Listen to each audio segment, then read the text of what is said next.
امام امیر المومنین نے فرمایا کہ وَيُرَجِّي التَّوْبَةَ بِطُولِ الْعَمَلِ، مت بنو ان میں سے جو توبہ کی آرزو بھی رکھتے ہیں اور امیدیں بھی لمبی ہیں، لمبی لمبی امیدیں، میں نے یہ کرنا ہے، میں نے وہ کرنا ہے۔ دیکھیں امیدیں دو طرح کی ہوتی ہیں، ایک امیدیں جو ہونی چاہیے، ہمیں امید ہے کہ یہ زمین ایک دن انشاءاللہ عادل سے پر ہوگی، یہ اچھی امید ہے۔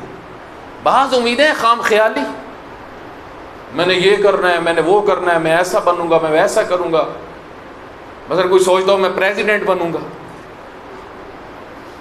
البتہ پاکستان میں سب سوچ سکتے ہیں، تو مسئلہ نہیں ہے۔ ایک صلوات پڑھیں محمد وآل محمد۔ مت بنو ان میں سے کہ جو توبہ کی بھی آرزو رکھتے ہیں کہ ہم توبہ کریں، اور ساتھ لمبی امیدیں۔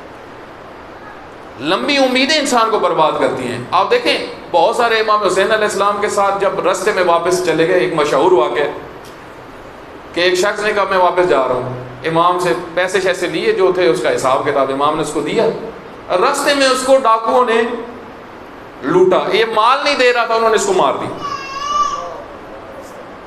مر گیا، لیکن کہاں کھڑا ہے؟ موت آنی ہے، کس راہ پہ ہو؟ موت نے آنا ہے، اس کی اب وہ مر گیا، کس کی کتنی زندگی ہے کسی کو علم نہیں۔ اگر یہی امام حسین علیہ السلام کے ساتھ چلا جاتا، ایک فیصلہ کر لیتا تو کہاں پہنچ جاتا؟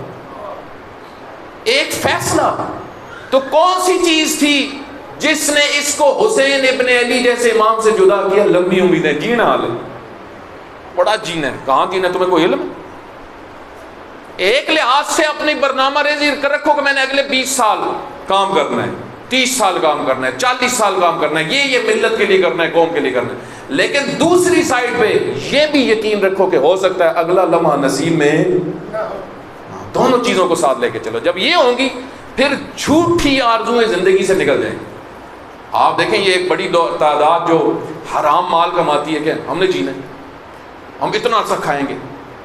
بھائی تم اگلے دن کی سوچو، اگر ہے تو انشاءاللہ خیر ہوگی، حلال پہ گزارا کرو، حلال کمانے کی کوشش کرو، حرام کی طرف مت جاؤ، کیونکہ علم نہیں ہے تمہیں کہ تم آج اگر حرام کما رہے ہو اگلے 10 سال کے لیے پتہ نہیں اگلا دن نصیب میں بھی آئے گا یا نہیں ہوگا۔ کتنے لوگ ہیں میرے بھائی جو اتنا کچھ چھوڑ کے جاتے ہیں اور ان کی اولادیں اس کو عیاشی میں استعمال کرتی ہیں۔